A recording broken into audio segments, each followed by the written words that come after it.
Salam hörmətli izləyicilər. Bugün mən sizə sualtı dronun idarə edilməsi üçün lazım olan Gground proqramını yükləməyi və özünüzə uyğun ayarlamağı göstərəcəm. Gground Control açıq qaynaqlı Mavlink protokolunu dəstəkləyən yerüstü idarə etmə sistemidir. Sub, Copter, Planner, Rover kimi insansız sistemlərdə istifadə olunur. Elə isə başlayaq. İlk əvvəl setup'ı yükləyirik. Browser'a daxil oluruq. Gground Control yazırıq. Rəsmi səhifəsində daxil oluruq və download bölməsinə keçirik. Çox vacib bir məlumat deyim burada. Siz buradan yükləyə bilərsiniz hamısını. Ubuntu, macOS, Windows, Android, Linux üçün hamısı üçün yəni burada buildlar var. Sadəcə olaraq 10 iyun 2025 tarixində ən sonuncu olan 5-ci versiya binddə bizdə USB sistemindən problem yaşanır. USB olaraq sistemi qəbul edə bilmirik, video sistemi. Buna görə də ki, mən məsləhət görərdim bir əvvəlki versiyanı yükləyib istifadə etmək üçün. Amma ki, siz istifadə edəndə yaxud bu, belə deyim də, videoya baxanda, test eləyəndə, gəminiz yığanda daha əvvəlki versiyanı açıb, yəni ən sonuncu versiyanı test eləyə bilərsiniz, yoxlaya bilərsiniz. Yəni ki, eyni addımlar atacaqsınız. Bunun üçün Current Stable Release'a giririk və GitHub Release'a giririk. Ən son versiya budur, 5-ci versiya. Bizə lazımdır 4.4.5 Assets və Gground Control Install As. Yükləməni gözləyirik. Yükləmə bitdi. İndi açırıq setup'ı.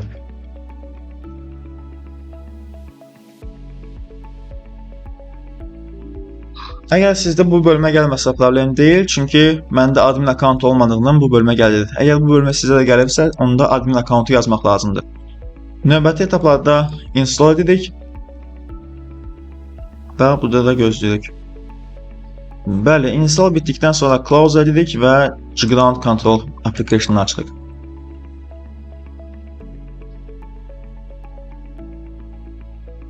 Çox mühüm bir şey deyim, application'a bağlayaq, kameranı qoşaq. Bu versiyada kameranı qoşulması üçün application daha əvvəldən qoşulmalıdır. İndi qoşuluq versin application açılır. Növbəti etapda ikonanın üzərinə vururuq və Virtual Setup bölməsinə gəlirik. Burada Framework bölməsinə gəlirik. Pixel qoşuluq. Pixel qoşulanda belə bir Framework Setup bölməsi gəlir qarşımıza. Buradan Chibios seçirik. Burada sizdə multi-rotor olsa sub seçirik. Və Choose Board Type'da 3 növ board type var, hansını bir seçə bilərik hal-hazırda. Pixel 1 M1, 1M BDShot 453, Pixel 1 BDShot 453 və Pixel 1.4.5.3. Biz ən axırıncıdan başlayaq. Hər üçünü yoxlaya bilərsiniz, əgər sizdə yüklənmə zamanı error verirsə. Yükləmə başladı, biraz vaxt çəkəcək, ona görə də videonu stoplayırıq və yükləmə bitəndən sonra geri dönüş edəcəm. Bəli, son olaraq Upgrade Complete yazdı və bizim application yükləndi. Gördüyünüz kimi yüklənən kimi bizi atırıq növbəti etapa, bu artıq bizim setup bölümümüzdür. Əgər sizdə problem yaransa, çıxardıb digər versiyaları yükləyin, bayaq dediyim kimi onlarla cəhd edin. Framework bölməsini bildiniz, burada setup'ın yüklənməsi üçün istifadə olunur. Joystick bölməsini indi gələcək, joystick qoşandan sonra göstərəcəm. Gələk frame bölməsindən başlayaq. Çox maraqlı bir bölümdür frame. Burada biz istifadə etdiyimiz gəminin framelarını görürük. Yəni ki, bunlardan birini siz yığa bilərsiniz, framelardan birini. Və yaxud özünüz öz custom frame'inizi düzəldib bura upload edə bilərsiniz. Burada gördüyünüz kimi iki müxtəlif rəng var, yaşıl və göy. Bunlar nə deməkdir? Biri sağda qərb istiqamətində, biri digər sağda qərbinin əksi istiqamətində olmalıdır bunlardan. Onun fərqi yoxdur hansı rəng hansıdır, amma ki mütləq şəkildə motorun pərdələrinə fikir verin. Clockwise və counterclockwise olmalıdırlar. Onu düz verin, yoxsa gəmi özünü stabil saxlaya bilməyəcək. İstədiyiniz bir bölümü seçirsiniz, yaxud istədiyiniz bir fiquru seçirsiniz, sonra da mütləq şəkildə gəmi reboot olmalıdır. Növbəti mərhələdə biz baxırıq Light. Bu işıqlar bölməsidir. Bunun üçün biraz belə deyim, LED driver olmalıdır və LED driver'ını oynamaq lazımdır. Bunu inşallah gələcəkdə uyğun olsa göstərəcəm. necə qoşulmaq lazım, necə istifadə olunur. Növbəti maraqlı mərhələ kameradır. Bu kameranın servosunun idarə edilməsi bölümüdür. Burada servoya bir sürət verə bilirik, hansı sürətlə fırlansın, kanalını seçirik, hansı kanalda olacaq, pixel qoşulacaq, reverse edib etməmək və PWM aralıqları ki, hansı PWM aralıqlarında servo işləyəcək. Bu gəminin daxili ayarlarıdır. Bu da girməyə hələ ki məsləhət görməm sizə. İnşallah gələcəkdə tam olaraq görəcəksiniz bu nə üçün istifadə olunur. Gələcək layihələrdə göstərəcək bunları. Təhlükəsizlik bölümündə isə bizdə burada sensorların istifadə olaraq sizə bildiklər gəlir. Tutaq ki, kalibrasiya sensorunu qoya bilərik ki, gəmi məsəl üçün müəyyən bucaq altında olandan sonra özünü stabilləsin, yaxud alert bildirsin və yaxud içərisinə nəmlik bildirəndə, nəmli su girəndə alert bildirsin, motorlar özünü saxlasınlar, belə deyək, dövrəni qapatsın. Növbəti mərhələdə motorlardır. İnşallah növbəti videoda mən bunun necə işlədiyini göstərəcəm. Motorları bir-bir qoşacağıq və biz motorları test edəcəyik. Hansı motor hansı istiqamətdə fırlanır. Əgər səhv istiqamətdə fırlanırsa motor, buradan biz reverse edərək motorun istiqamətini dəyişəcəyik. Amma dediyim kimi mütləq şəkildə pinlara fikir vermək lazımdır. Pin dedikdə pərlərə fikir vermək lazımdır ki, hansı pərlə necə fırlanır.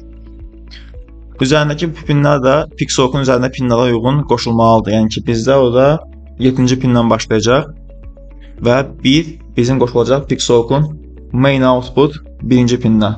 Fiziki olaraq da o 7-ci pin gələcək aux outputdan sonra.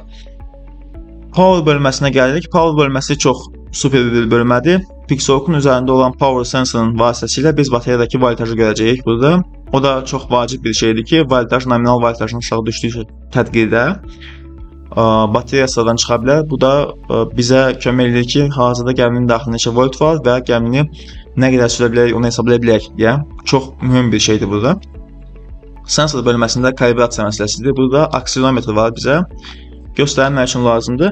Gəmi yığılandan sonra biz bunun pozisiyalarını qoyacağıq. Gəminin fəzada vəziyyətini kalibrasiya edəcəyik burada. Bundan əlavə digər sensorlar var. Kompas var, kompasın kalibrasiyası var. Gyro sensoru var və yaxud əlavə sensorlar, nəmlik sensoru digərlərini indi qoşa bilirik bura. Nəmlik sensoru nə üçün lazımdır? Əgər dronun içinə su gəlirsə, bunun qarşısını almaq üçün. Normalda belə deyim, bizdə joystick qoşulub burada. Bəli, joystickimiz bizim qoşulub burada. Mən burada joystick'i disable elədim ki, sizə bunun qoşulma yolunu göstərim. Çünki normalda siz qoşduğunuz təqdirdə sizə belə bir error verəcək. Bunun üçün bura daxil olsunuz. Virtual Setup bölməsinə və qaydırıq joystick'a.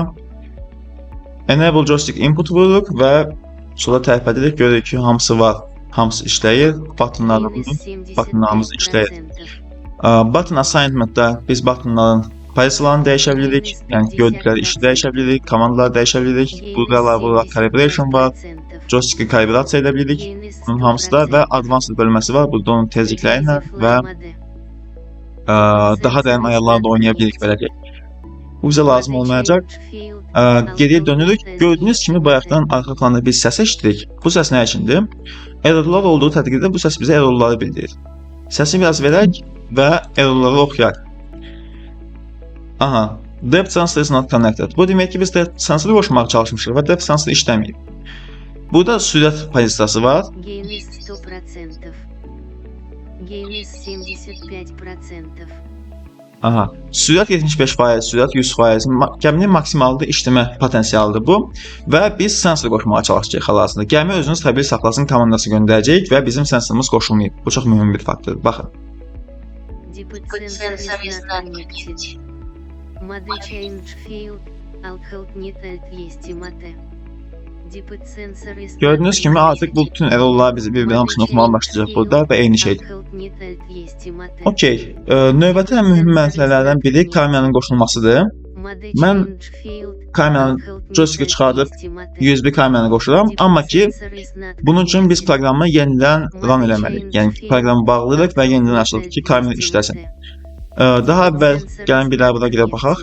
Application Settings'a giririk. Gördüyünüz kimi hal-hazırda kamera yoxdur. Bu USB UVC kamera məndə kompüterin öz kamerasıdır, ana kamera, qoşulma kamera deyil. Ona görə proqramı bağlayıb yenidən açdıq. Bəli, hörmətli tələbələr, proqramı yenidən açdıq. Gözləyək. Pixel gördü. Pixel qoşuldu, heç bir problem yoxdur.